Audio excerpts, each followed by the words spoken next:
智慧就是这样制成的，一种新型的工厂，制造 tokens， 人工智慧的基石。tokens 开拓了一个新领域，带人们步入非凡世界，孕育无限的可能。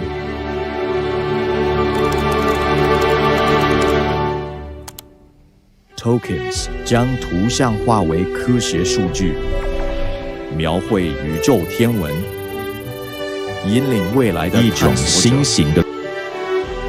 在地球上，它复印我们的城市，帮助我们克服今日的困难。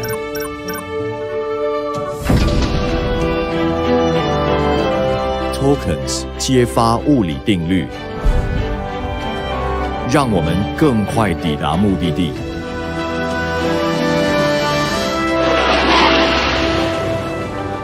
并且不断向前。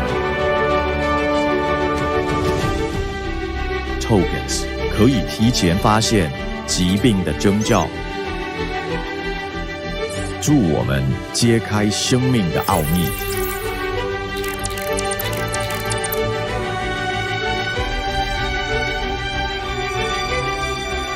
他们研究人体动作，协助我们达到最佳状态，还将现实带入虚拟世界。他们助我们精进技能。有瑕疵的电路板在右边，需要我帮你拿去修理吗？好的，谢谢。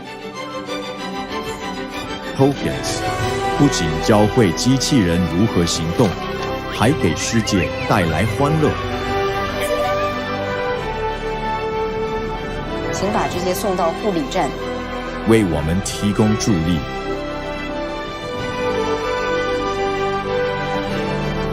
并让美好生活触手可及。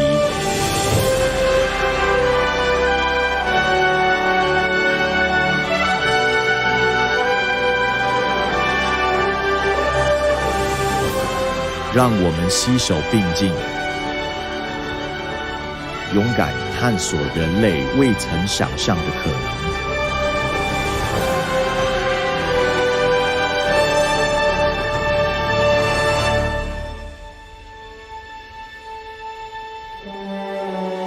这一切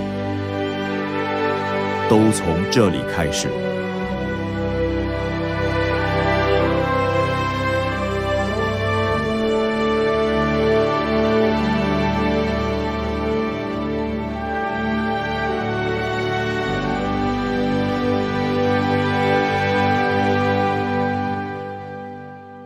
女士们、先生们，欢迎 Nvidia 创办人暨执行长黄仁勋先生。Welcome to the stage, Nvidia founder and CEO, Jensen Huang.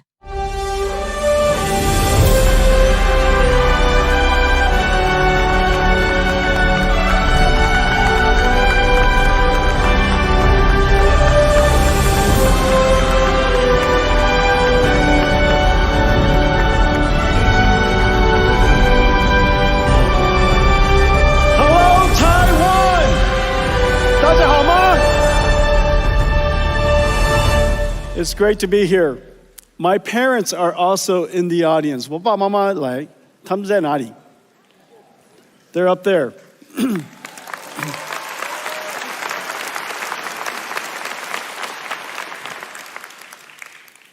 Nvidia has been coming to Taiwan for over 30 years. This is the home of many of our treasured partners and dear friends. Over the years, you have seen NVIDIA grow up and seen us accomplish many exciting things and have been partnered with me all along the way.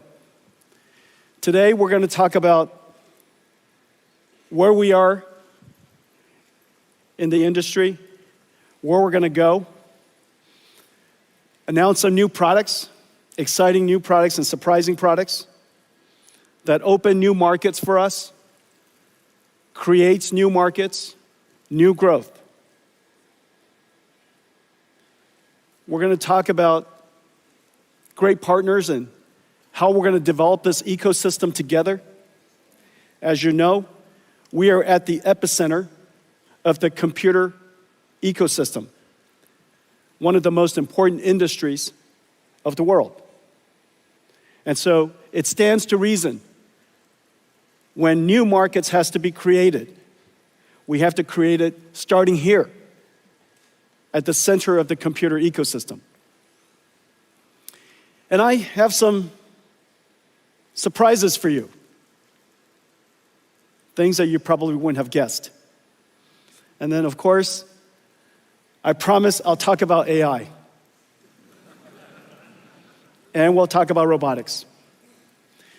The Nvidia story is the reinvention of the computer industry.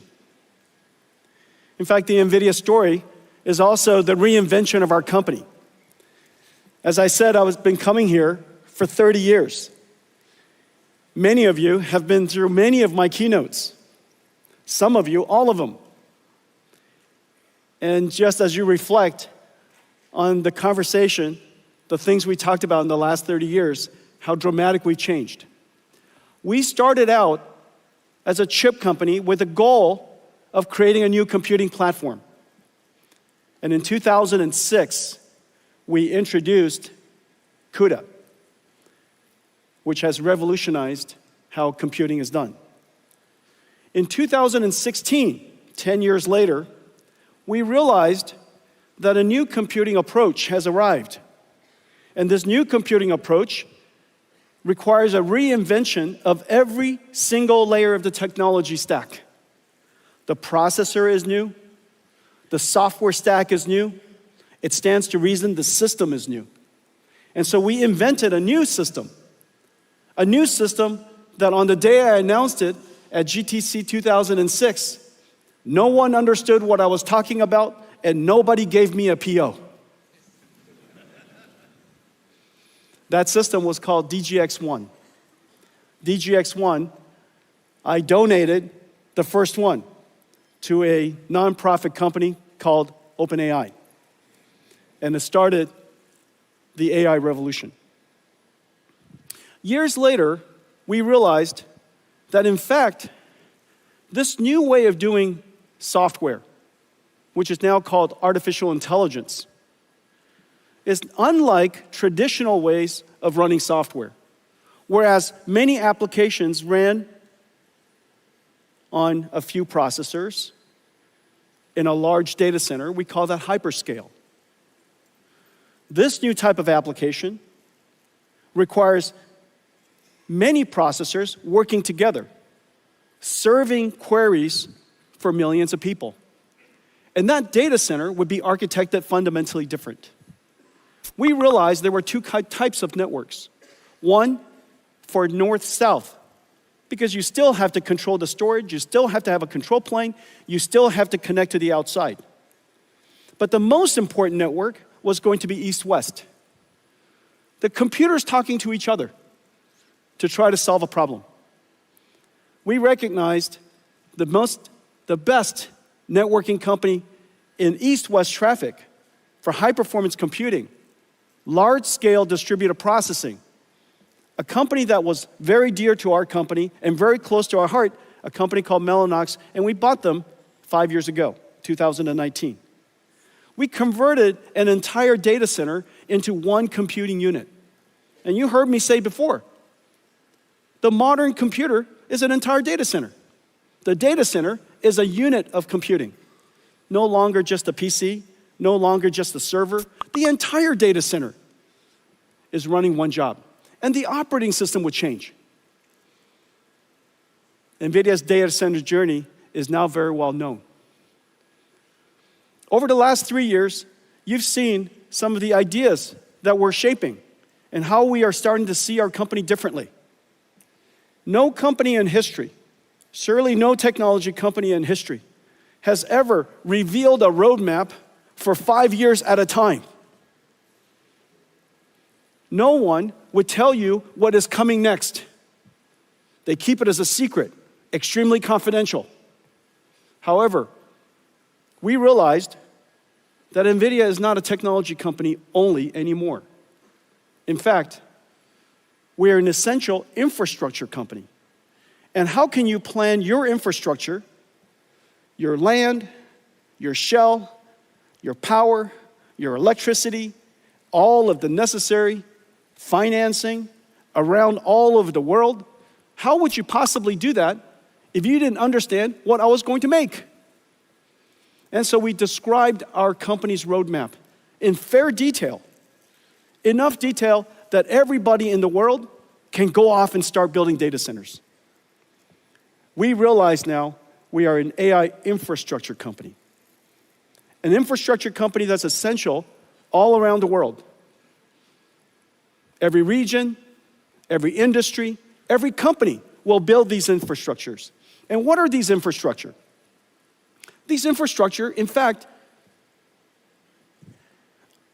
not unlike the first industrial revolution, when people realized, GE, Westinghouse, Siemens, realized that there was a new type of technology called electricity, and new infrastructure has to be built all around the world.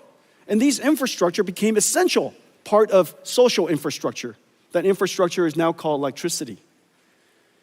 Years later, this is during all of our generation, we realized there was a new type of infrastructure. And this new infrastructure was very conceptual, very hard to understand. And this infrastructure called information. This information infrastructure, the first time it was described, made no sense to anybody. But we now realized it is the internet. And every internet is everywhere. And everything is connected to it. Well, there's a new infrastructure now. This new infrastructure is built on top of the first two. And this new infrastructure is an infrastructure of intelligence. I know that right now, when we say there's an intelligence infrastructure, it makes no sense. But I promise you, in 10 years' time, you will look back and you will realize that AI has now integrated into everything. And in fact, we need AI everywhere. And every region, every industry, every country, every company, all needs AI. AI has now part of infrastructure. And this infrastructure, just like the internet, just like electricity, needs factories. And these factories are essentially what we build today. They're not data centers of the past, a $1 trillion industry providing information and storage, supporting all of our ERP systems and our employees. That's a data center of the past. This is similar in the sense that it came from the same industry. It came from all of us, but it's going to emerge as something completely different, completely separated from the world's data center. And these AI data centers, if you will, are improperly described. They are, in fact, AI factories. You apply energy to it, and it produces something incredibly valuable. And these things are called tokens. To the point where companies are starting to talk about how many tokens they produced last quarter and how many tokens they produced last month. Very soon, we'll be talking about how many tokens we produce every hour, just as every single factory does. And so the world has fundamentally changed. We went from a company, on the day that we started our company, I was trying to figure out how big our opportunity was in 1993. And I came to the conclusion, NVIDIA's business opportunity was enormous. $300 million. We're going to be rich. $300 million chip industry to a data center opportunity that represents about $1 trillion to now an AI factory, an AI infrastructure industry that will be measured in trillions of dollars. And this is the exciting future that we're undertaking. Now, at its core, everything we do is founded on several important technologies. Of course, I talk about accelerated computing a great deal. I talk about AI a great deal. What makes NVIDIA really special is the fusion of these capabilities. And very especially, the algorithms, the libraries, what we call the COMPUTEX libraries. We're talking about libraries all the time. And in fact, we're the only technology company in the world that talks about libraries nonstop. And the reason for that is because libraries is at the core of everything that we do. Libraries is what started it all. And I'm going to show you a few new ones today. But before I do that, let me show you a preview of what I'm going to tell you today. Everything you're about to see is simulation, science, and artificial intelligence. Nothing you see here is art. It's all simulation. It just happens to be beautiful. Let's take a look.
This is real-time computer graphics I'm standing in front of. This is not a video, this is computer graphics. It's generated by GeForce. This is a brand new GeForce 5060, RTX 5060. And this is from ASUS. My good friend Johnny is in the front row. And this is from MSI.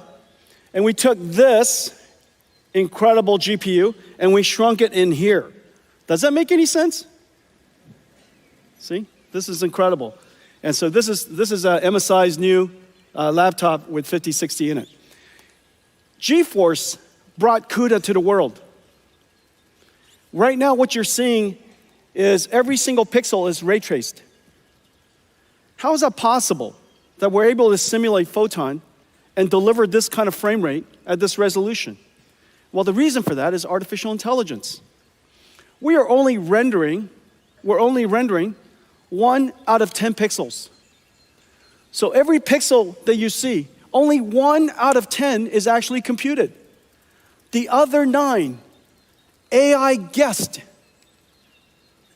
Does that make any sense? And it's perfect.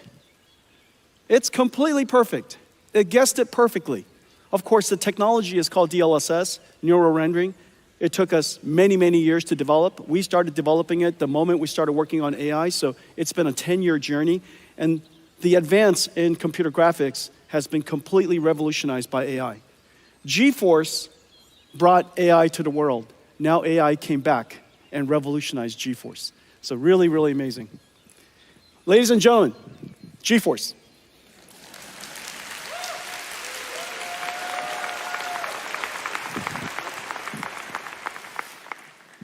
You know, when you're CEO, you have many children.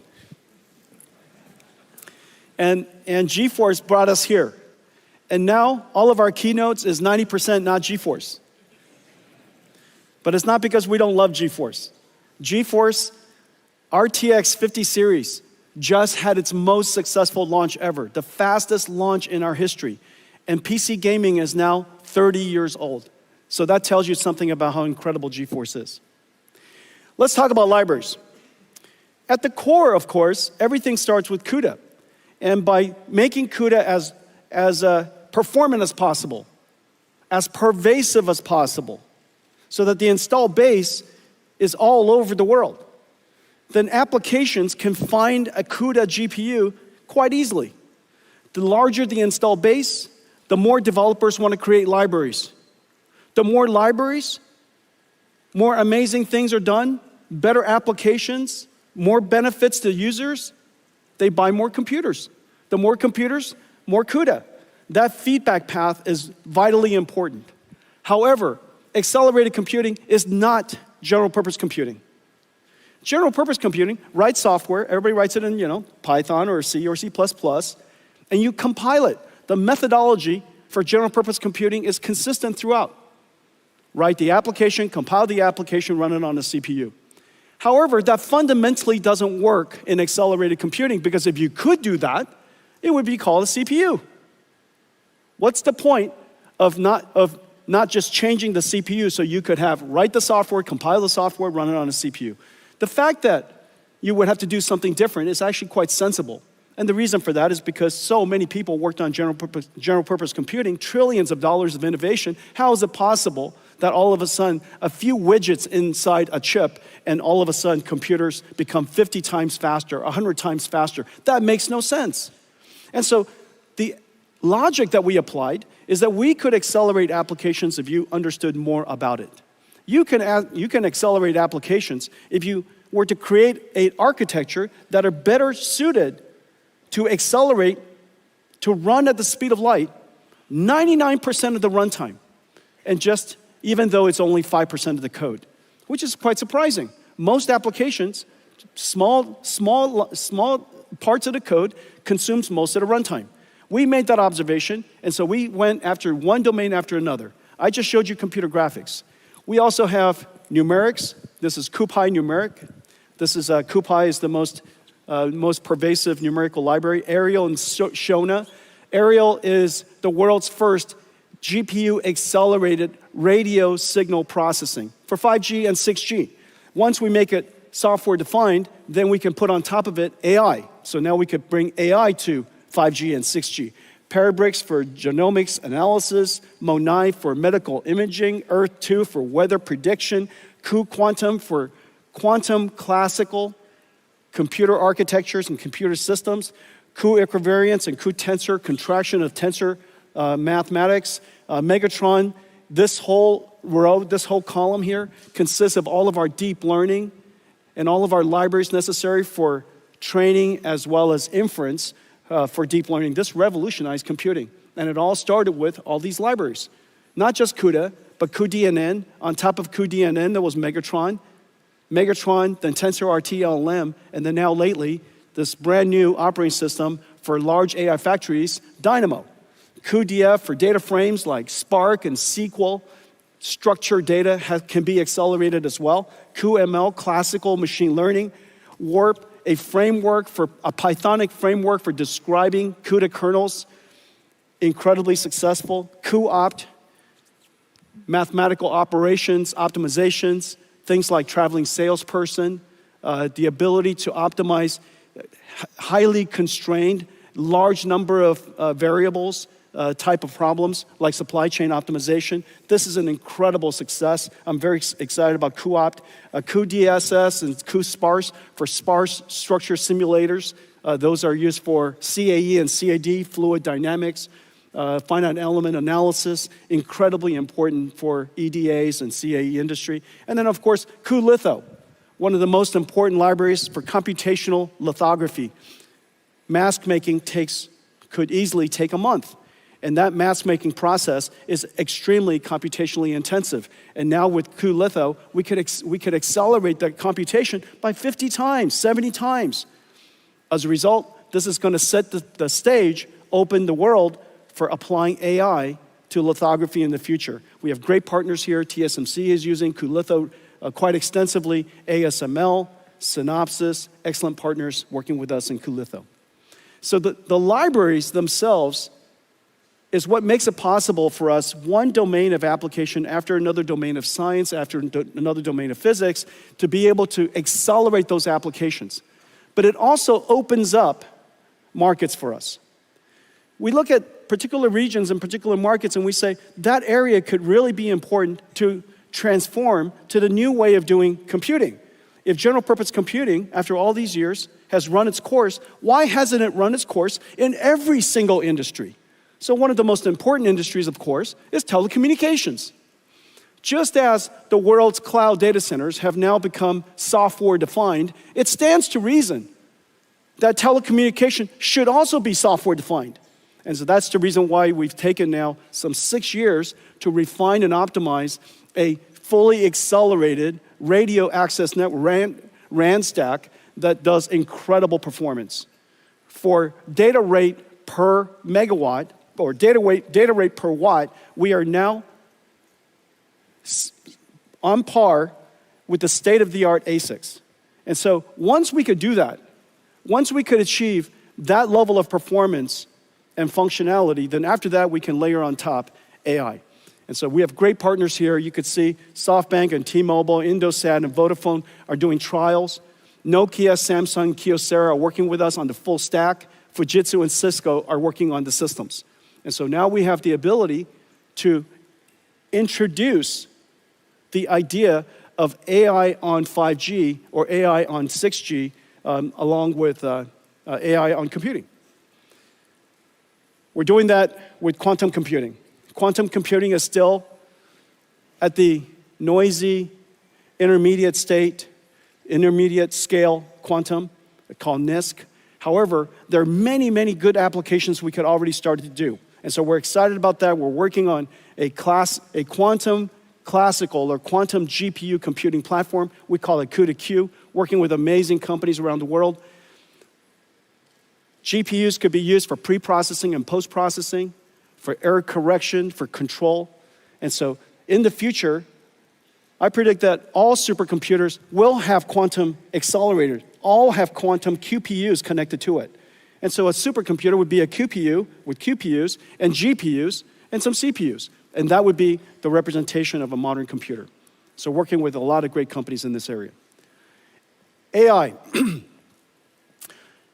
12 years ago, we started with perception. AI models that can understand patterns, recognize speech, recognize images. That was the beginning. The last 5 years, we've been talking about generative AI, the ability for AI to not just understand, but to generate. And so it could generate from text to text. We use that all the time in ChatGPT. Text to images, text to video, video to text, images to text. Almost anything to anything, which is the really amazing thing about AI, that we've discovered a universal function approximator, a universal translator. It can translate from anything to anything else if we can simply tokenize it, represent the bits of information. Well, now we have reached a level of AI that's really important. Generative AI gave us one-shot AI. You give a text and it gives you text back. That was 2 years ago when we first engaged ChatGPT. That was the big, amazing breakthrough. You give a text and it gives you text back. It predicts the next word, predicts the next paragraph. However, intelligence is much more than just what you've learned from a lot of data that you've studied.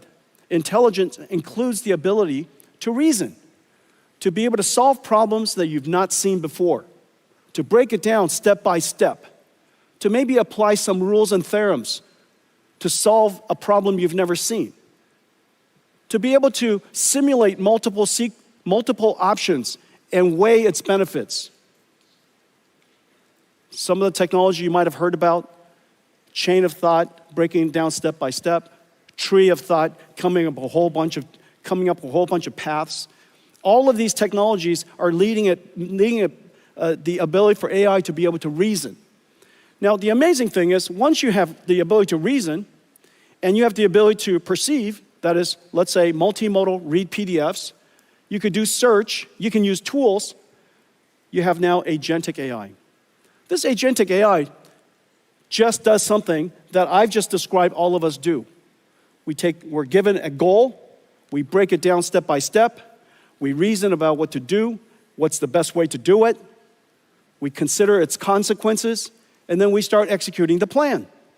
The plan might include doing some research, might include doing some work, using some tools. It might include reaching out to another AI agent to collaborate with it. Agentic AI is basically understand, think, and act. Well, understand, think, and act is the robotics loop. Agentic AI is basically a robot in a digital form. These are going to be really important in the coming years. We're seeing enormous progress in this area. The next wave, beyond that, is physical AI. AI that understands the world. They understand things like inertia, friction, cause and effect. That if I roll a ball and it goes under a car, depending on the speed of the ball, it probably went to the other side of the car. But the ball did not disappear. Object permanence. You might be able to reason that if there's a table in front of you and you have to go to the other side, the best way to do it is not to go right through it. The best way is maybe go around it or underneath it. To be able to reason about these physical things is really essential to the next era of AI. We call that physical AI. And so in this particular case, you're seeing us simply prompt the AI, and it generates videos to train a self-driving car in different scenarios, and I'll show you more of that later. That's a dog. It said, generate me a dog, generate me one with a bird, with people. And it started out with the image on the left. And then the phase after that, we take reasoning systems, generative systems, physical AI, and this level of capability would now go into a physical embodiment, we call it a robot. If you could imagine that you can prompt an AI to generate a video to reach and pick up a bottle, of course you could imagine telling a robot to reach out and pick up the bottle. The AI capability today has the ability to do those things. Well, the computer that's where we're going in the near future. The computer that we're building to make this possible has properties that are very different than the previous. The revolutionary computer called Hopper came into the world about 3 years ago, and it revolutionized AI as we know it. It became probably the most popular, most well-known computer in the world. In the last several years, we've been working on a new computer to make it possible for us to do inference time scaling, or basically thinking incredibly fast. Because when you think, you're generating a lot of tokens in your head, if you will. You're generating a lot of thoughts, and you iterate in your brain before you produce the answer. So what used to be one-shot AI is now going to be thinking AI, reasoning AI, inference time scaling AI. And that's going to take a lot more computation. And so we created a new system called Grace Blackwell. Grace Blackwell does several things. It has the ability to scale up. Scale up means to turn what is a computer into a giant computer. Scale out is to take a computer and connect many of them together and let the work be done in many different computers. Scaling out is easy. Scaling up is incredibly hard. Building larger computers that is beyond the limits of semiconductor physics is insanely hard. And that's what Grace Blackwell does. Grace Blackwell broke just about everything. And all of you in the audience, many of you are partnering with us to build Grace Blackwell systems. I'm so happy to say that we're in full production, but we can also say it was incredibly challenging. Although The Blackwell systems based on HGX has been in full production since the end of last year and has been available since February. We are now just putting online all the Grace Blackwell systems. They're coming online all over the place every single day. It's available in CoreWeave now for several weeks. It's already being used by many CSPs. And now you're starting to see it coming up from everywhere. Everybody's starting to tweet out that Grace Blackwell is in full production. In Q3 of this year, just as I promised, every single year, we will increase the performance of our platform every single year like rhythm. And this year, in Q3, we'll upgrade to Grace Blackwell GB300. The GB300 will increase the same architecture, same physical footprint, same electrical and mechanicals, but the chips inside have been upgraded. It has upgraded with a new Blackwell chip. It's now 1.5 times more inference performance, has 1.5 times more HBM memory, and it has 2 times more networking. And so the overall system performance is higher. Well, let's take a look at what's inside Grace Blackwell. Grace Blackwell starts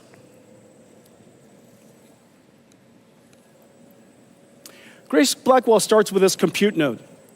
This compute node right here, this is one of the compute nodes. This is what the last generation looks like, the B200. This is what B300 looks like. Notice right here in the center, it's 100% liquid cooled now, but otherwise, externally, it's the same. You could plug it into the same systems and same chassis. And so this is the Grace Blackwell GB300 system. It's 1.5 times more inference performance. The training performance is about the same, but the inference performance is 1.5 times more. Now this particular system here is 40 petaflops, which is approximately the performance of the Sierra supercomputer in 2018. The Sierra supercomputer has 18,000 GPUs, Volta GPUs. This one node here replaces that entire supercomputer. 4,000 times increase in performance in 6 years. That is extreme Moore's law. Remember, I've said before that AI, Nvidia has been scaling computing by about 1 million times every 10 years. And we're still on that track. But the way to do that is not just to make the chips faster. There's only a limit to how fast you can make chips and how big you can make chips. In the case of Blackwell, we even connected 2 chips together to make it possible. TSMC worked with us to invent a new CoWoS process called CoWoS-L that made it possible for us to create these giant chips. But still, we want chips way bigger than that. And so we had to create what is called MVLink. This is the world's fastest switch. This MVLink here, right here, is 7.2 terabytes per second. 9 of these go into that rack. And those 9 switches are connected by this miracle. This is quite heavy. That's because I'm quite strong. I made it look so light, but this is 70 pounds. And so this is the MVLink Spine. 2 miles of cables, 5,000 cables structured, all coaxed, impedance matched, and it connects all 72 GPUs to all of the other 72 GPUs across this network called MVLink switch. 130 terabytes per second of bandwidth across the MVLink Spine. So just put in perspective, the peak traffic of the entire internet, is 900 terabits per second. Divide that by 8. This moves more traffic than the entire internet. 1 NVLink spine across this 9 of these NVLink switches, so that every single GPU can talk to every other GPU at exactly the same time. This is the miracle of GB200. And because there's a limit to how far you can drive SerDes, this is as far as any SerDes has ever driven. From chip, this goes chip to the switch, out to the spine, to any other switch, any other chip, all electrical. And so that limit caused us to put everything in one rack. And that one rack is 120 kilowatts, which is the reason why everything has to be liquid cooled. We now have the ability to disaggregate the GPUs out of one motherboard, essentially, across an entire rack. And so that entire rack is one motherboard. That's the miracle. Completely disaggregated, and now the GPU performance is incredible, the amount of memory is incredible, the networking bandwidth is incredible, and now we can really scale these out. Once we scale it up, then we can scale it out into large systems. And notice almost everything NVIDIA builds are gigantic. And the reason for that is because we're not building data centers and servers, we're building AI factories. This is CoreWeave. This is Oracle Cloud. The power density of each rack is so great. They have to put them further apart so that the power density could be distributed. But really, in the end, we're not building data centers, we're building AI factories. And this is the XAI, Colossus factory. This is Stargate. 4 million square feet. 4 million square feet, 1 gigawatt. And so just think about this factory here. This 1 gigawatt factory is probably going to be about, 60 to 80 billion dollars. Out of that 60 to 80 billion dollars, the electronics, the computing part of it, these systems are 40, 50 billion dollars of it. And so these are gigantic factory investments. The reason why people build factories is because you know the answer. The more you buy,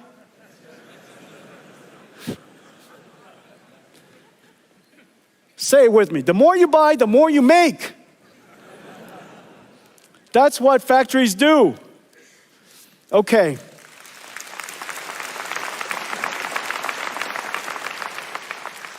The technology is so complicated. And in fact, just looking at it here, you still cannot get the deep appreciation of the amazing work that's being done in all of our partners and all of the companies here in the audience in Taiwan. And so we made you a movie. I made you a movie. Take a look. Blackwell is an engineering marvel. It begins as a blank silicon wafer at TSMC. Hundreds of chip processing and ultraviolet lithography steps build up each of the 200 billion transistors, layer by layer on a 12-inch wafer. The wafer is scribed into individual Blackwell die, tested and sorted, separating the good dies to move forward. The chip-on-wafer on substrate process, done at TSMC, SPIL, and Amkor, attaches 32 Blackwell dies and 128 HBM stacks on a custom silicon interposer wafer. Metal interconnect traces are etched directly into it, connecting Blackwell GPUs and HBM stacks into each system and package unit, locking everything into place. Then the assembly is baked, molded, and cured, creating the Blackwell B200 superchip.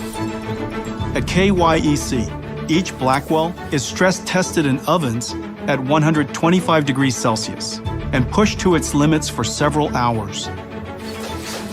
Back at Foxconn, robots work around the clock to pick and place over 10,000 components onto the Grace Blackwell PCB.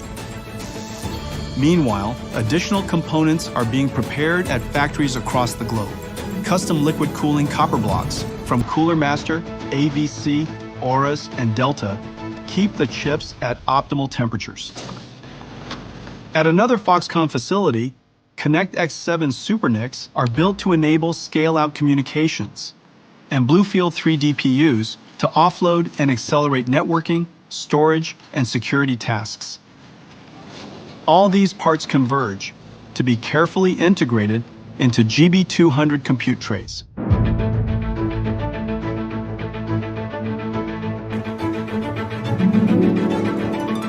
MVLink is the breakthrough high-speed link that Nvidia invented to connect multiple GPUs and scale up into a massive virtual GPU. The MVLink switch tray is constructed with MVLink switch chips, providing 14.4 terabytes per second of all-to-all bandwidth. MVLink spines form a custom blind-mated backplane, integrating 5,000 copper cables to deliver 130 terabytes per second of all-to-all bandwidth. This connects all 72 Blackwells or 144 GPU dies into one giant GPU. From around the world, parts arrive. From Foxconn, Wistron, Quanta, Dell, Asus, Gigabyte, HPE, Supermicro, and other partners to be assembled by skilled technicians into a rack-scale AI supercomputer. In total, 1.2 million components, 2 miles of copper cable, 130 trillion transistors, weighing 1,800 kilograms.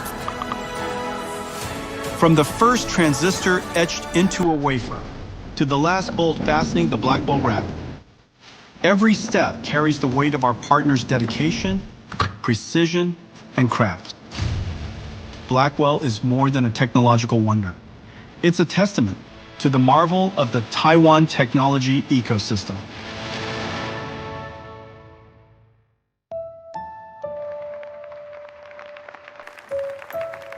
We couldn't be prouder of what we've achieved together.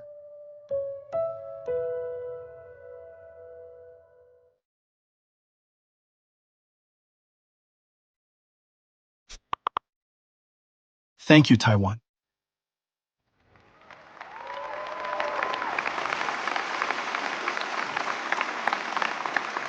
Thank you. Thank you. That was pretty incredible, right? But that was you. That was you. Thank you.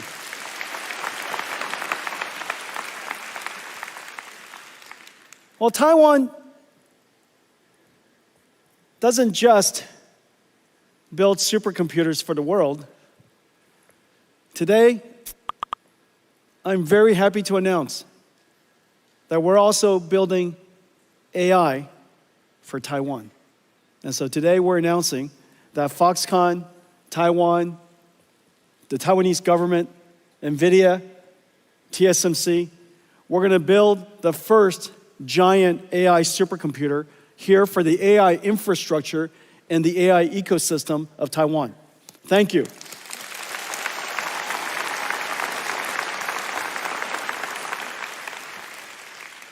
Is there anybody who needs an AI computer? Any AI researchers in the audience?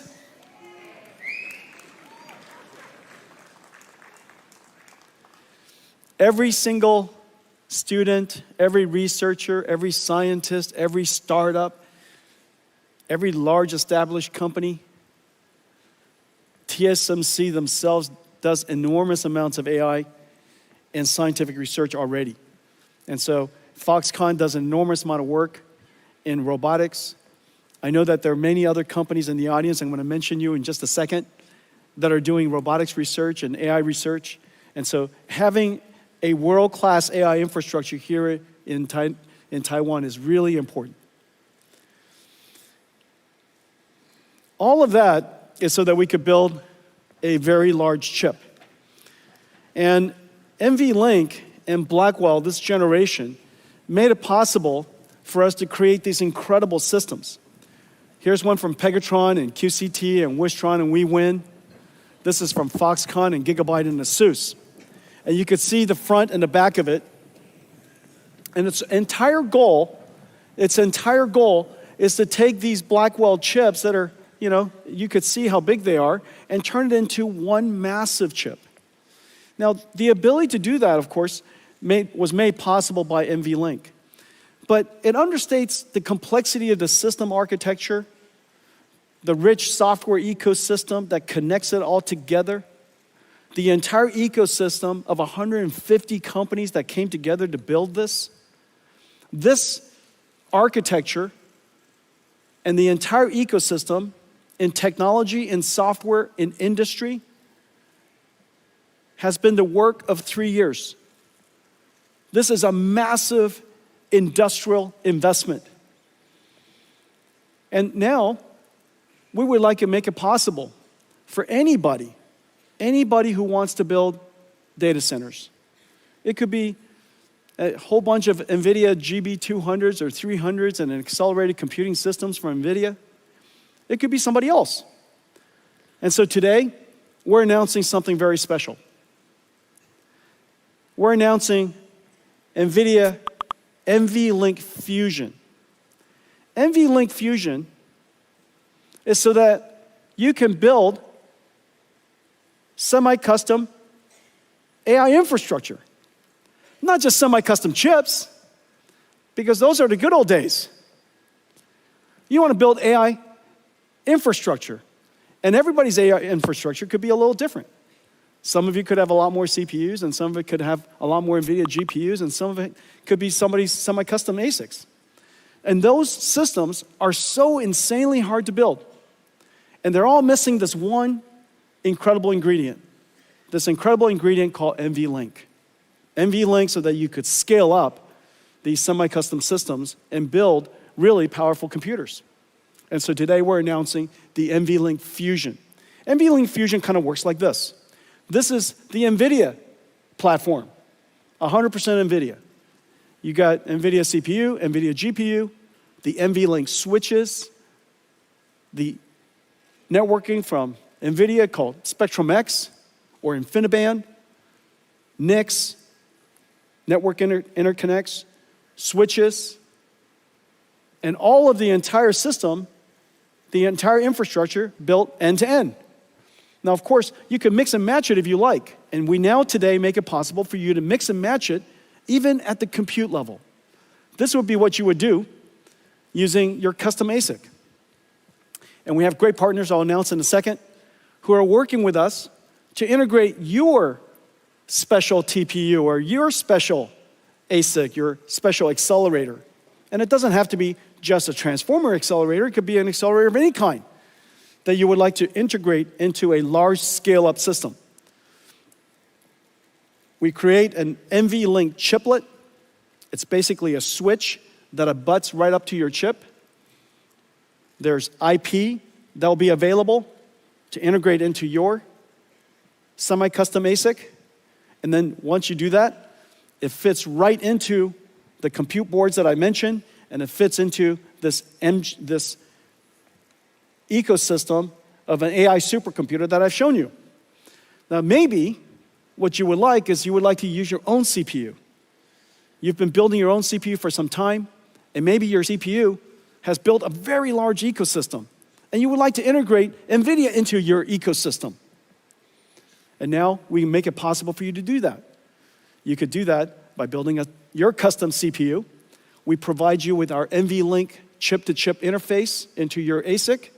We connect it with NVLink chiplets, and now it connects and directly abuts into the Blackwell chips and our next generation Rubin chips. And again, it fits right into this ecosystem.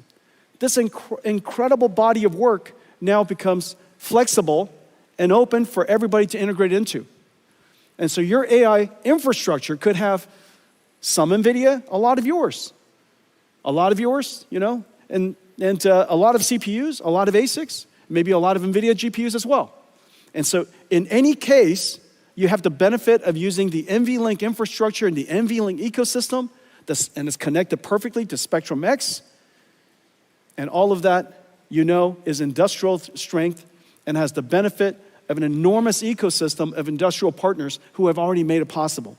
So this is the NVLink Fusion. Whether you buy completely from us, that's fantastic. Nothing gives me more joy than when you buy everything from NVIDIA. I just want you guys to know that. But it gives me tremendous joy if you just buy something from NVIDIA.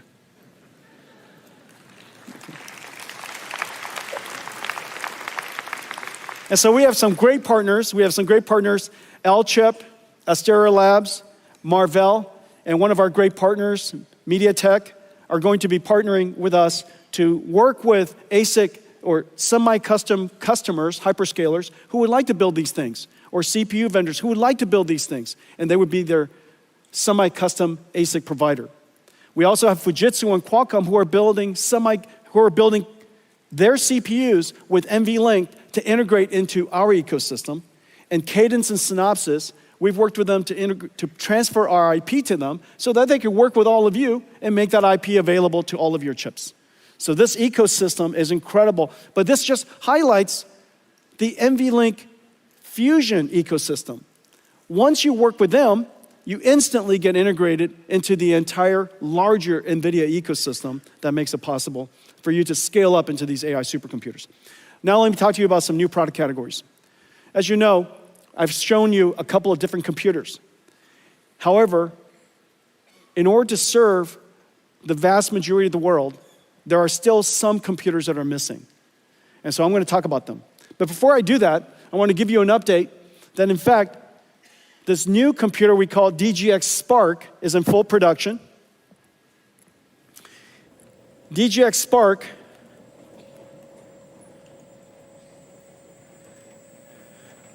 will be ready, will be available shortly, probably in a few weeks. We have tremendous partners working with us: Dell, HPI, ASUS, MSI, Gigabyte, Lenovo. Incredible partners working with us. And this is the DGX Spark. This is actually a production unit. This is our version. This is our version. However, our partners are building a whole bunch of different versions. This is designed for AI native developers. If you're a developer, you're a student, you're a researcher, and you don't want to keep opening up the cloud and getting it prepared, and then when you're done scrubbing it, okay? But you would just like to have your own, basically your own AI cloud sitting right next to you, and it's always on, always waiting for you. It allows you to do your prototyping, early development, and this is what's amazing. This is DGX Spark. It's 1 petaflops and 128 gigabytes. In 2016, when I delivered DGX1, this is just the bezel. I can't lift the whole computer. It's 300 pounds. This is DGX1. This is 1 petaflops and 128 gigabytes. Of course, this is 128 gigabytes of HBM memory, and this is 128 gigabytes of LPDDR5X. The performance is, in fact, quite similar. But what's most important is that the work that you could work on this is the same work you could do here. It's an incredible achievement over just the course of about 10 years. Okay, so this is DGX Spark for anybody who would like to have their own AI supercomputer. And it's, I'll let all of our partners price it for themselves, but one thing for sure, everybody can have one for Christmas.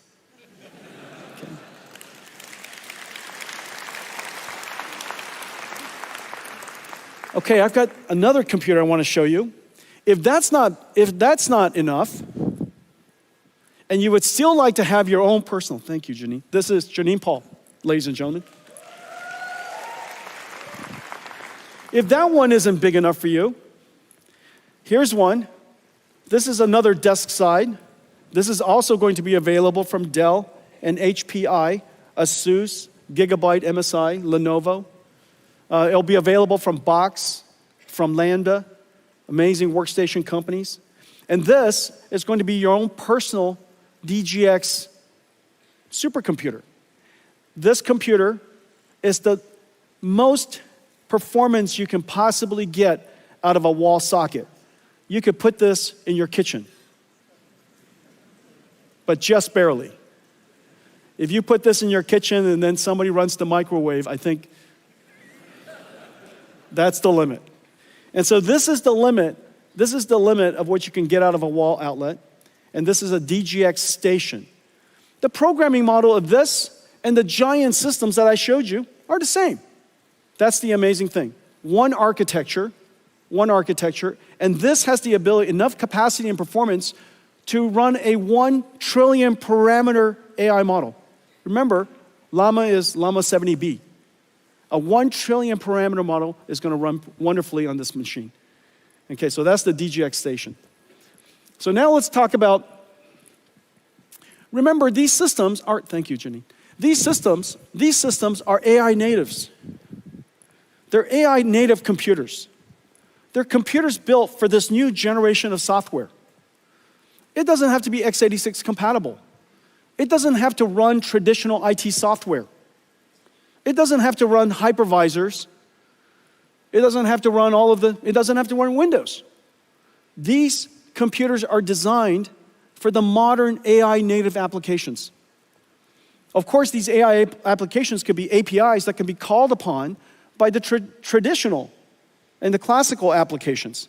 But in order for us to bring AI into a new world, and this new world is enterprise IT, we have to go back to our roots, and we have to reinvent computing and bring AI into traditional enterprise computing. Now, enterprise computing, as we know, is really 3 layers. It's not just the computing layer. It's compute, storage, and networking. It's always compute, storage, and networking. And just as AI has changed everything, it stands to reason that AI must have changed compute, storage, and networking for enterprise IT as well. Well, that lower layer has to be completely reinvented, and we're in the process of doing that. I'm going to show you some new products that unlocks enterprise IT for us. It has to work with the traditional IT industry, and it has to add a new capability. And the new capability for enterprise is agentic AI. Basically, digital marketing campaign manager, a digital researcher, a digital software engineer, digital customer service, digital chip designer, digital supply chain manager, digital versions, AI versions of all of the work that we used to do. And as I mentioned earlier, agentic AI has the ability to reason, use tools, work with other AIs. So in a lot of ways, these are digital workers. They're digital employees. The world has a shortage of labor. We have a shortage of workers. By 2030, by about 30 to 50 million shortage. It's actually limiting the world's ability to grow. And so now we have these digital agents that can work with us. 100% of Nvidia software engineers now have digital agents working with them so that they can help them, assist them in developing better code and more productively. And so in the future, you're going to have this layer, that's our vision. You're going to have a layer of agentic AIs, AI agents. And so what's going to happen to the world? What's going to happen to enterprise? Whereas we have HR for human workers, we're going to have IT becoming the HR of digital workers.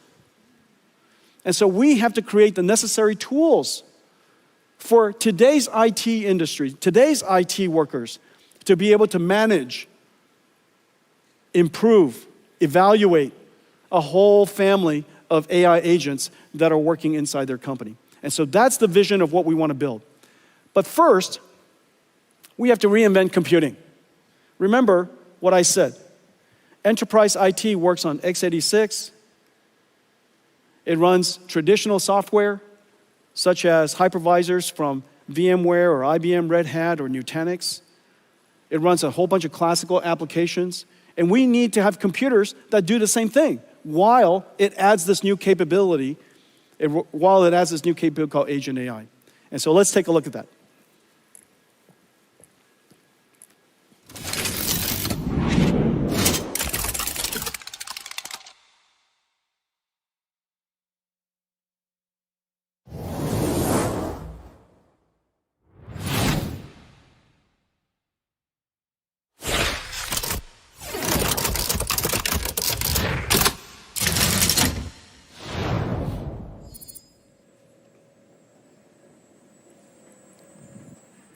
Okay, this is the brand new RTX Pro Enterprise and Omniverse server. This server can run everything. It has x86, of course. It can run all of the classical hypervisors. It runs Kubernetes in those hypervisors. So the way that your IT department wants to manage your network and how they want to manage your clusters and orchestrate workload works exactly the same way. It has the ability to even stream Citrix and what other virtual desktops to your PC. Everything that runs in the world today should run here. Omniverse runs on here perfectly.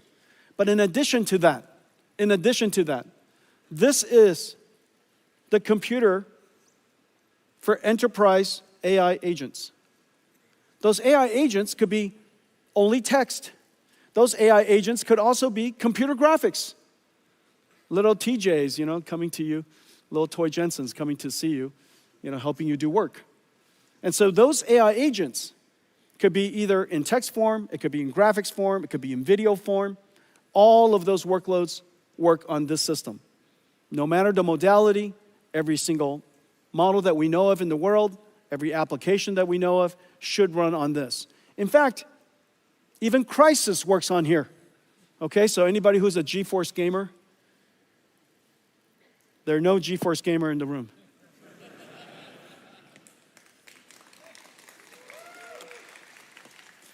Okay, what connects these 8 GPUs, the new Blackwell RTX Pro 6000s, is this new motherboard.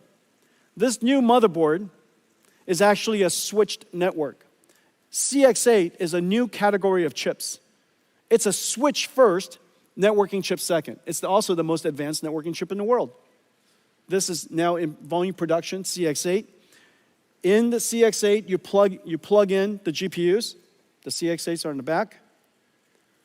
PCI Express connected here. CX8 communicates between them. And the networking bandwidth is incredibly high at 800 gigabits per second. And this is the transceiver that plugs into here. So each one of these GPUs have their own networking interface. All of the GPUs are now communicating to all of the other GPUs on east-west traffic. Incredible performance. Now, the surprising part is this, how incredible it is. So this is RTX Pro.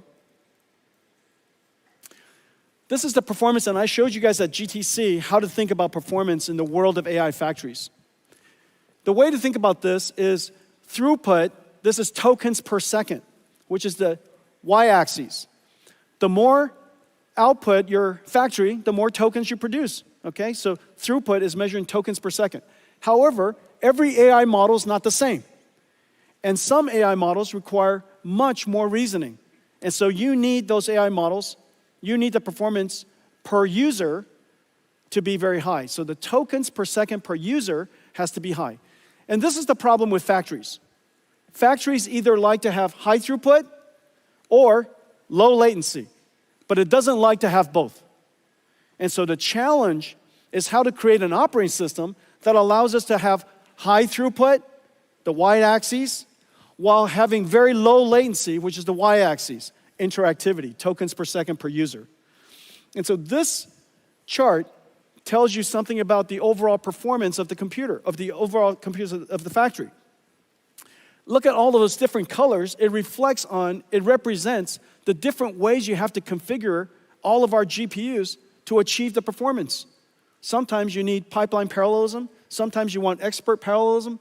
Sometimes you want a batch. Sometimes you want to do speculative decoding. Sometimes you don't.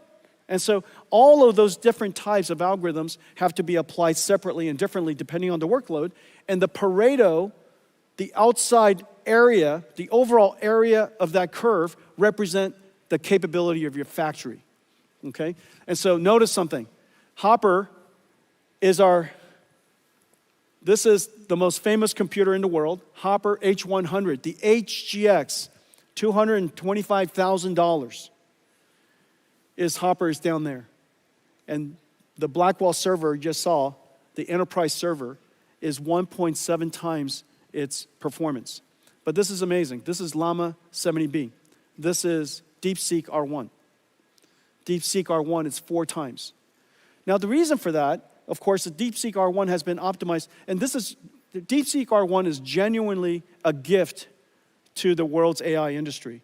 The amount of computer science breakthrough is really quite significant and has really opened up a lot of great research for researchers in the United States and around the world. Everywhere I go, DeepSeek R1 has made a real impact in how people think about AI and how think about inference and how think about reasoning AIs. They've made a great contribution to the industry and to the world. And so this is DeepSeek R1. The performance is 4 times the state-of-the-art H100. That kind of puts it in perspective, okay? And so if you're building enterprise AI, we now have a great server for you. We now have a great system for you. It's a computer you could run anything on. It's a computer that has incredible performance. And it, you know, whether it's x86 or AI, all of it runs. Okay, our RTX Pro server is in volume production across all of our partners in the industry. This is likely the largest go-to market of any system we have ever taken to market. So thank you very much.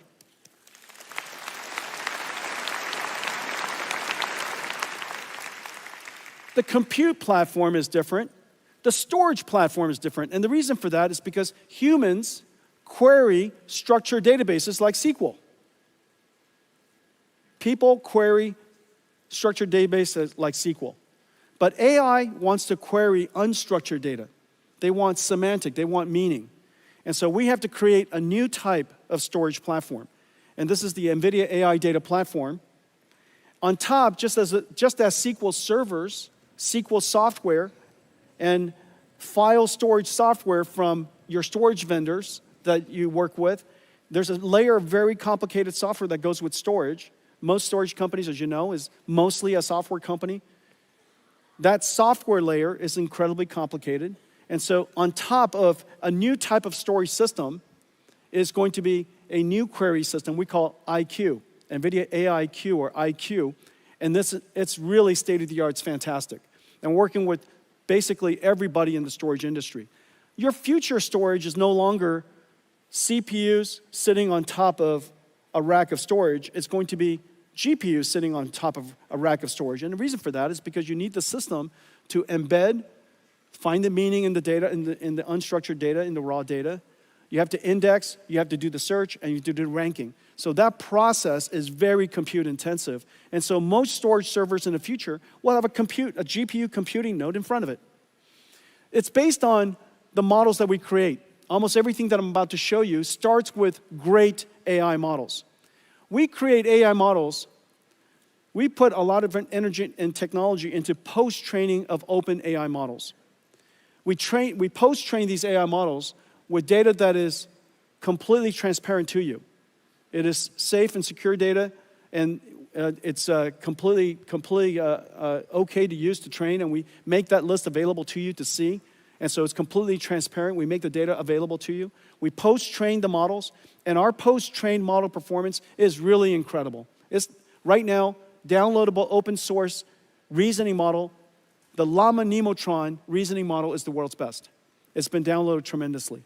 And also, we also surround it with a whole bunch of other AI models so that you can do what is called IQ, the retrieval part of it. It's 15 times faster than what's available out there, 50% better query results. And so these models are available, all available to you.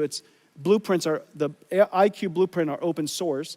And we work with the storage industry to integrate these models into their storage stack, their AI platform. This is vast. This is what it looks like. I'm not going to go into it. I just want to give you a texture of the AI models that are integrated into their platform. Let's take a look at what VAST has done. Agentic AI changes how businesses use data to make decisions. In just 3 days, VAST built a sales research AI agent using the NVIDIA IQ blueprint and its accelerated AI data platform.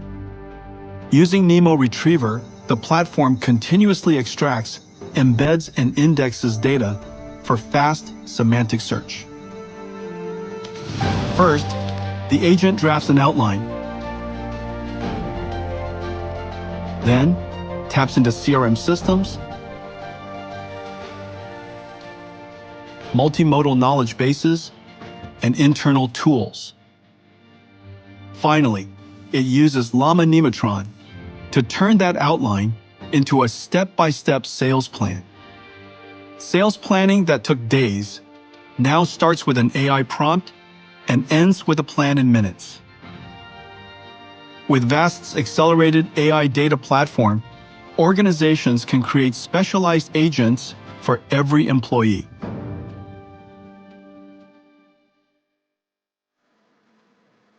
Okay, so that's Vast. Dell has a great AI platform, one of the world's leading storage vendors. Hitachi has a great AI platform, AI data platform. IBM is building an AI data platform with NVIDIA NeMo. NetApp is building an AI platform. As you could see, all of these are open to you. And if you're building an AI platform with a semantic query AI in front of it, NVIDIA NeMo is the world's best. Okay, so that gives you now compute for enterprise and storage for enterprise. The next part is a new layer of software called AI Ops. Just as supply chain has their ops and HR has their ops, in the future, IT will have AI Ops.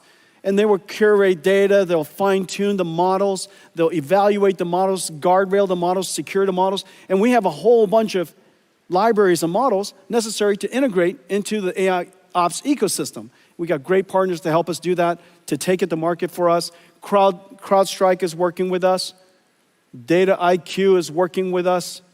Data Robots is working with us. You can see these are all AI operations creating fine-tuning models and deploying models for agentic AI in enterprise. And you could see NVIDIA libraries and models integrated all over it. So Data Robots, here's Data Stacks. This is Elastic. I think I heard somewhere that they're downloaded 400 billion times. This is Nutanix. This is Red Hat. This is Trend Micro here in Taiwan. I think I saw Eva earlier. Okay, hi Eva. Okay, weights and biases. Okay, and so that's it. This is how we're going to bring to the world's enterprise IT the ability to add AI to everything that you do. You're not going to rip out everything from IT, the enterprise IT organizations, because companies have to run. But we can add AI into it. And now we have systems that are enterprise ready with ecosystem partners, incredible ecosystem partners. I think I saw Jeff earlier. There's Jeff Clark, the great Jeff Clark. He's been coming to Taiwan for as long as I have been coming to Taiwan, and has been a partner of yours for a long time. So there's Jeff Clark. And so our ecosystem partners, Dell and others, are going to take this platform, these platforms, to the world's enterprise IT. Okay, let's talk about robots. So agentic AIs, AI agents, a lot of different ways to say it, agents are essentially digital robots. Reason for that is because a robot perceives, understands, and plans. And that's essentially what agents do. But we would like to build also physical robots. And these physical robots, first, it starts with the ability to learn to be a robot. The ability to learn to be a robot can't be done in the physical world productively. You have to create a virtual world where the robot can learn how to be a good robot. That virtual world has to obey the laws of physics. Most physics engines don't have the ability to, with fidelity, deal with rigid and soft body simulation. And so we partner with DeepMind, Google DeepMind, and Disney Research to build Newton, the world's most advanced physics engine. It's going to be open sourced in July. It's incredible what it can do. It's completely GPU accelerated. It's differentiable, so you could learn from experience. It is incredibly high fidelity. It's super real time. And so we could use that Newton engine, and it's integrated into Mujoko. It's integrated into NVIDIA's Isaac Sim. So irrespective of the simulation environment and framework you use. And so with that, we can bring these robots to life.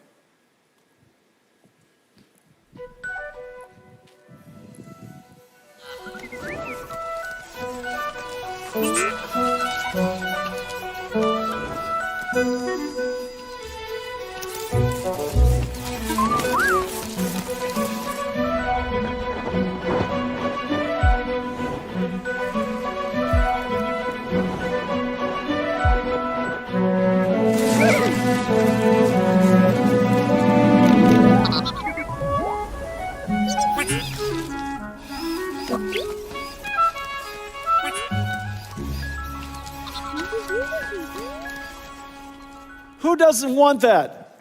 I want that. Can you imagine one of those little ones or a few of them running around the house, chasing your dogs, driving them crazy? And so, did you see what was happening? It wasn't an animation, it was a simulation. And he was slipping and sliding in the sand, in the dirt.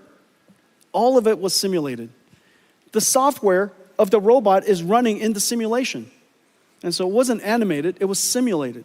And so in the future, we'll take the AI models that we train and we put it into that robot in simulation and let it learn how to be a great robot. Well, we're working on several things to help the robotics industry. Now, you know that we've been working in autonomous systems for some time. Our self-driving car basically has 3 systems. There's the system for creating the AI model, and that's GB200, GB300. It's going to be used for that, training the AI model. Then you have Omniverse for simulating the AI model. And then when you're done with that AI model, you put that model, the AI, into the self-driving car. Okay, this year we're deploying Mercedes around the world, our self-driving car stack, end-to-end stack. But we create all of this, and the way we go to market is exactly the same that we work everywhere else. We create the entire stack, we open the entire stack, and for our partners, they use whatever they want to use. They could use our computer and not our library. They could use our computer, our library, and also our runtime. However much you would like to use, it's up to you. Because there's a lot of different engineering teams and different engineering styles and different engineering capabilities. We want to make sure that we provide our technology in a way that makes it as easy as possible for everybody to integrate NVIDIA's technology. You know, like I said, I love it if you buy everything from me, but just please buy something from me. Okay. Very practical. And so we're doing exactly the same thing in robotic systems, just like cars. And so this is our Isaac GR00T platform. The simulation is exactly the same as Omniverse. The training system is the same. When you're done with the model, you put it inside this Isaac GR00T platform. And Isaac GR00T platform starts with a brand new computer called Jensen Thor. This is just started in production. It is an incredible processor. Basically, a robotic processor goes to self-driving cars, and it goes into a human or robotic system. On top is an operating system we call NVIDIA Isaac. The NVIDIA Isaac operating system is the runtime. It does all of the neural network processing, the sensor processing, pipelines all of it, and deliver actuated results. And then on top of it, pre-trained models that we created with an amazing robotics team that are pre-training these models.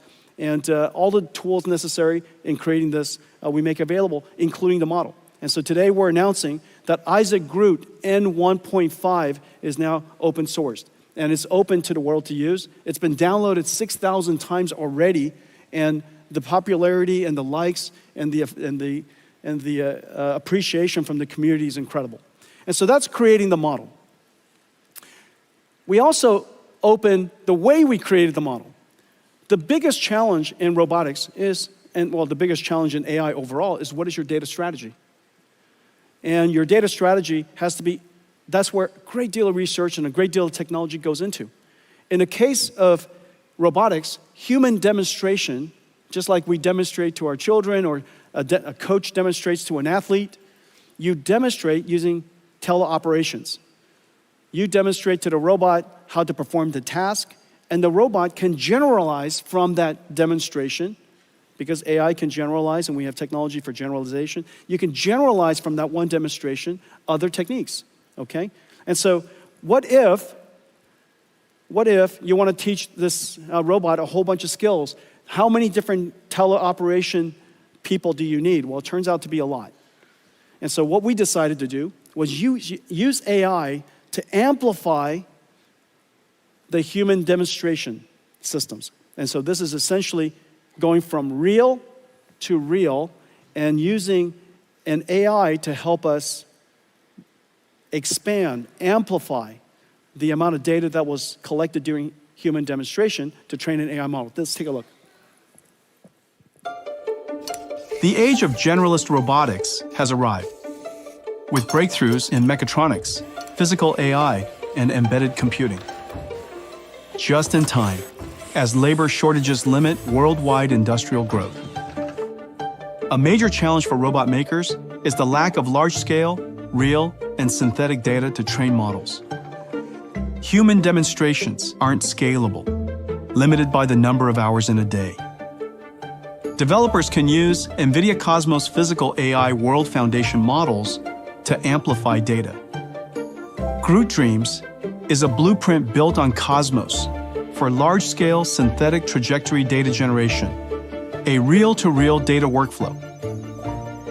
First, developers fine-tune Cosmos with human demonstrations recorded by teleoperation of a single task in a single environment.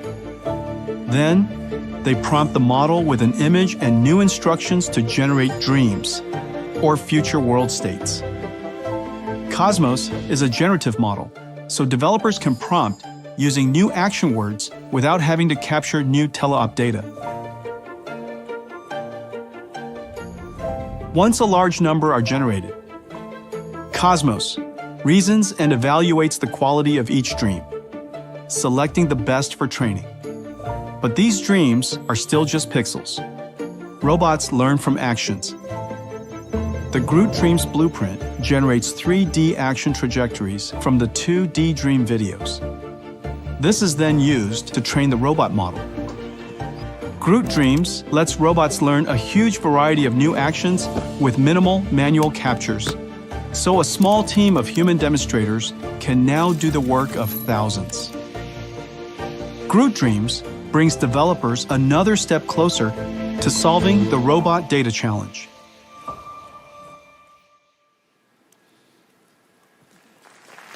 Is that great? So in order for robotics to happen, you need AI. But in order to teach the AI, you need AI. And so this is really the great thing about the era of agents, where we need a large amount of synthetic data generation, robotics, a large amount of synthetic data generation, and skill learning called fine-tuning, which is a lot of reinforcement learning, and enormous amount of compute. And so this is a whole era where the training of these AI, the development of these AI, as well as the running of the AI needs an enormous amount of compute. Well, as I mentioned earlier, the world has a severe shortage of labor. And the reason why humanoid robotics is so important is because it is the only form of robot that can be deployed almost anywhere brownfield. It doesn't have to be greenfield. It could fit into the world we created. It could do the tasks that we made for ourselves. We engineered the world for ourselves, and now we could create a robot that fit into that world to help us. Now, the amazing thing about human robotics is not just the fact that if it worked, it could be quite versatile. It is likely the only robot that is likely to work. And the reason for that is because technology needs scale. Most of the robotic systems we've had so far are too low volume.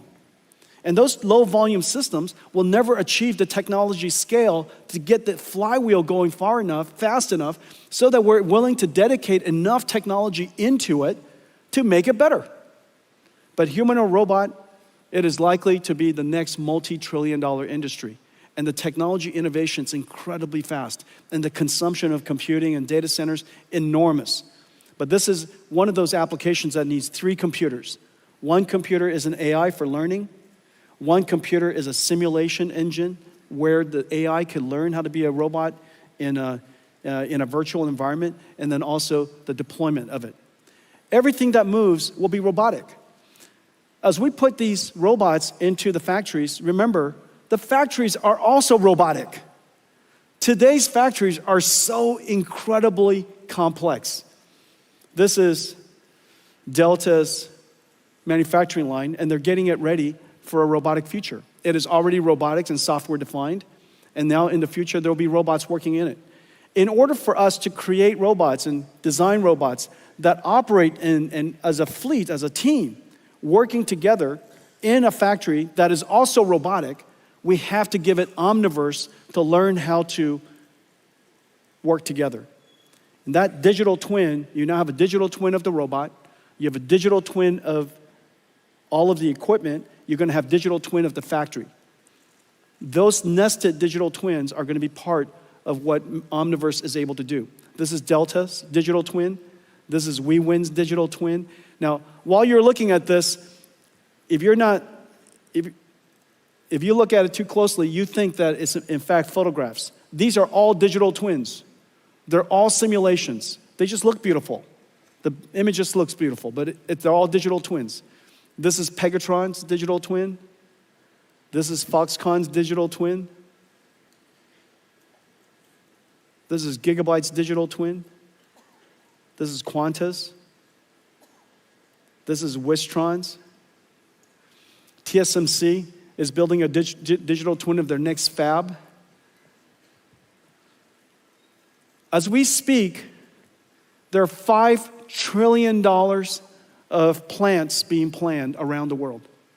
Over the next 3 years, $5 trillion of new plants. Because the world is reshaping, because reindustrialization moving around the world, new plants are being built everywhere.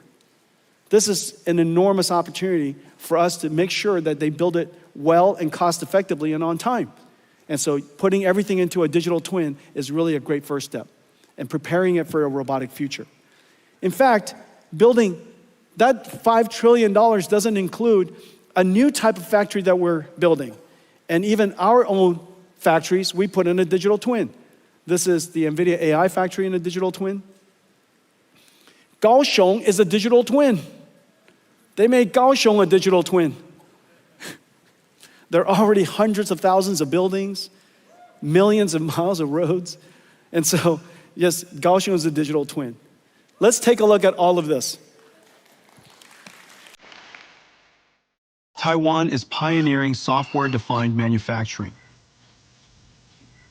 TSMC, Foxconn, Wistron, Pegatron, Delta Electronics, Quanta, WeWin, and Gigabyte are developing digital twins on Nvidia Omniverse for every step of the manufacturing process.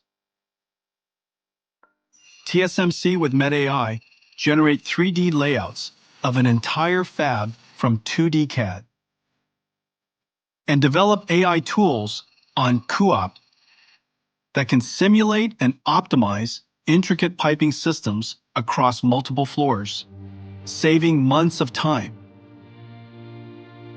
Quanta, Wistron, and Pegatron plan new facilities and production lines virtually prior to physical construction, saving millions in costs by reducing downtime.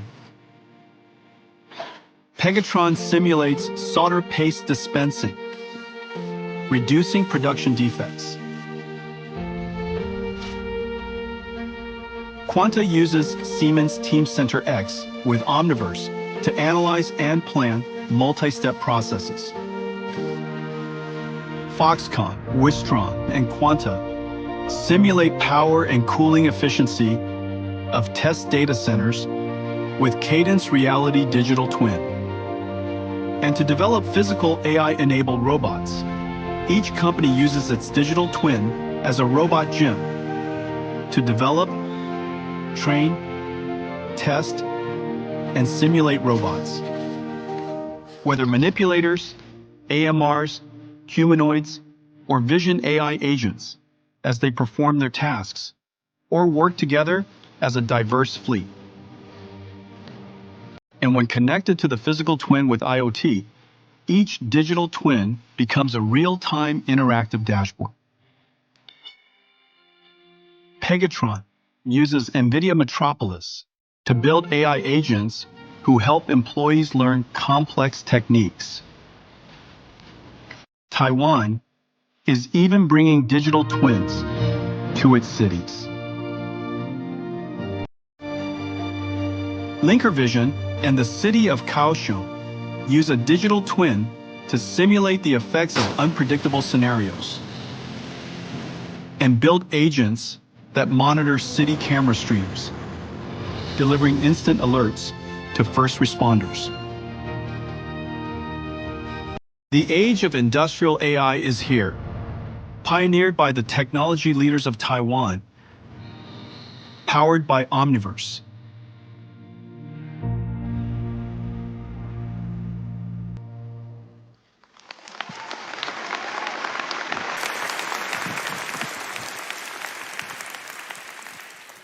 My entire keynote is your work.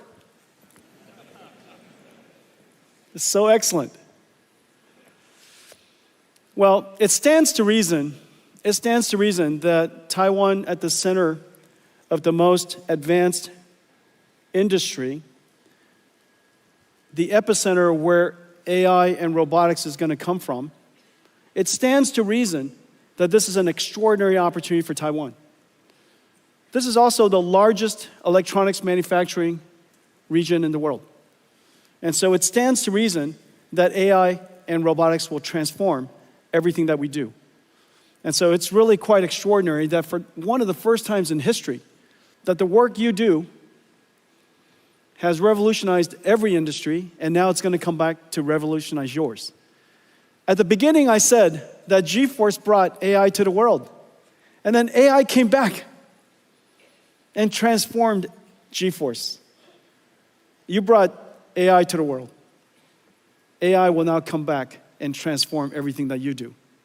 It's been a great pleasure working with all of you. Thank you.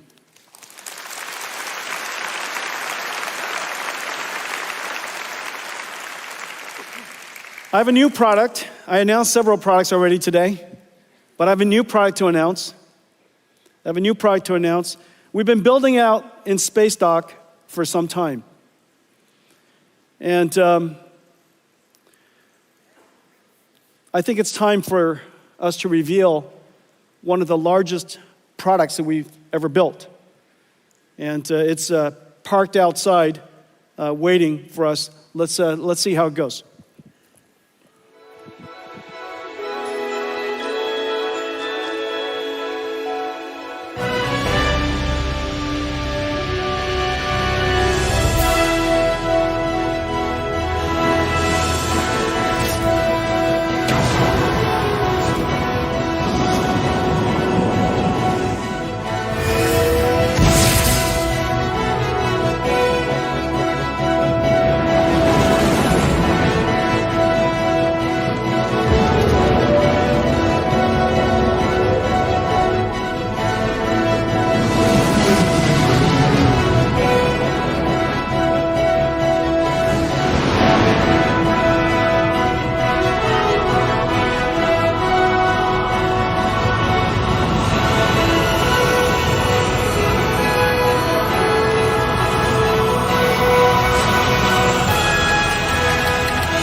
Nvidia Constellation.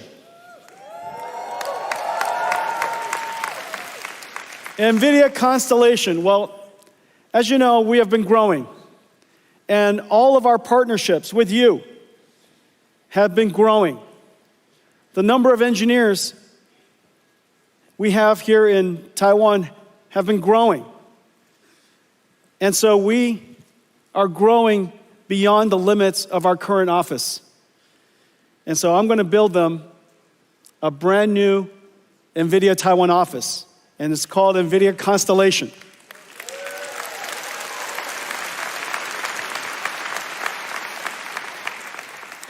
We've also been selecting the sites. And all of the mayors and all the different cities have been very kind to us, and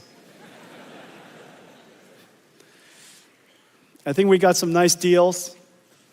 I'm not sure. It seems quite expensive. But prime real estate is prime real estate. And so today, I'm very pleased to announce that NVIDIA Constellation will be at Beitou Shiling.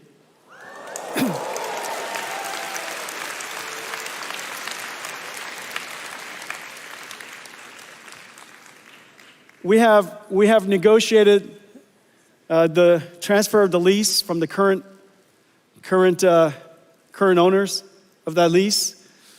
However, I understand that in order for the mayor to approve that lease, he wanted to know whether the people of Taipei approve of us building a large, beautiful Nvidia constellation here?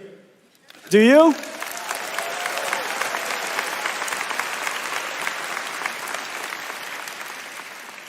He also asked for you to call him. And so I'm sure you know his numbers. Everybody call him right away. Tell him that you think it's a great idea. So this is going to be Nvidia Constellation. We're going to build it. We're going to start building as soon as we can. We need the office space. Nvidia Constellation, Beidou, Xiling. Very exciting. Okay.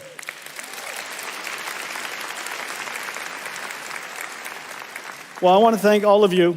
I want to thank all of you for your partnership over the years. We are at a once-in-a-lifetime opportunity. It is not an understatement to say that the opportunity ahead of us is extraordinary. For the very first time in all of our time together, not only are we creating the next generation of IT, we've done that several times. From PC to internet to cloud to mobile cloud, we've done that several times. But this time, not only are we creating the next generation of IT, we are in fact creating a whole new industry. This whole new industry is going to expose us to giant opportunities ahead. I look forward to partnering with all of you on building AI factories, agents for enterprises, robots, all of you amazing partners building the ecosystem with us around one architecture. And so I want to thank all of you for coming today. Have a great Computex, everybody. 大家谢谢. Thank you. Thank you for coming. Thank you.